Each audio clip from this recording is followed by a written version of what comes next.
I want you to picture something for me. A plain cardboard box. Nothing special about it. The kind you'd find in any storeroom, any garage, any forgotten corner of a building that nobody bothers to clean out anymore. Spray painted silver, inside and out. Small enough to carry under one arm. And written across the lid in simple black permanent marker, 3 words. Here be dragons. That's how it started. No return address, no explanation, just a box on a doorstep and 3 words that most people would have laughed at. The Foundation didn't laugh, though. They never do. They brought it in, classified it, and handed it to a researcher named Takinaka. A quiet, methodical man who was probably relieved to have something that didn't want to kill anyone for once. And then, one day, the box opened on its own. Black smoke curled from the lid and dissolved into nothing. And then, 20 seconds later, they appeared. Dragons. Not the enormous, terrifying kind from stories meant to frighten you. These were small, delicate, folded from kami paper into shapes both Eastern and Western. Long serpentine bodies, broad-winged silhouettes, every color you could imagine, and a few you probably couldn't. They poured out of the box in dozens, then hundreds, filling the air of the containment room with the sound of paper wings catching currents. And they played with each other, with the researchers. They landed on outstretched hands and tilted their tiny heads as though genuinely curious about the people staring back at them with their mouths open. Hardened Foundation personnel, men and women who had seen things that would undo most people, stood in that room and simply watched, unable to look away. For 2, sometimes 3 hours they'd stay. And then the smoke would return. And one by one they'd fly back into the box. And the lid would close. And the room would feel a little emptier than it had before.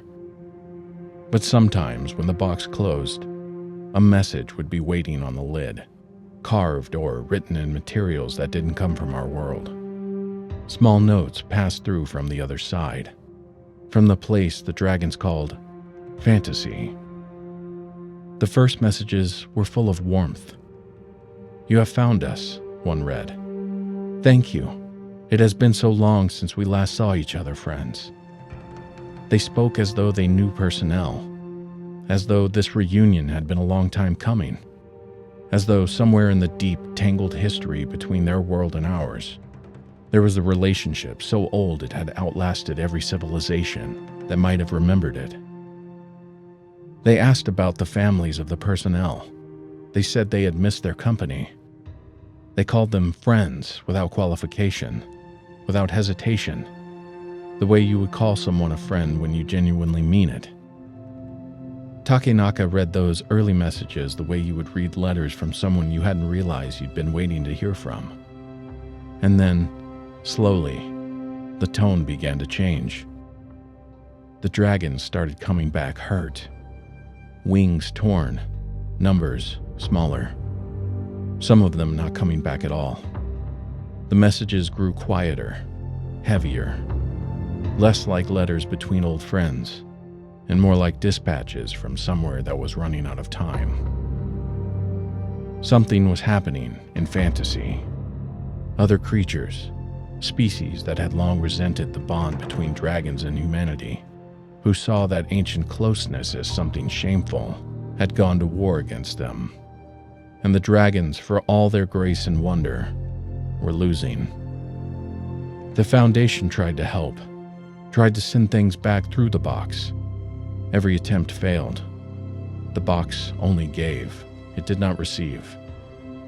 And so all Takinaka and his team could do was wait for it to open, count what came out, read what was left behind, and feel, with each passing month, the particular helplessness of watching something beautiful be slowly extinguished from a distance you cannot cross.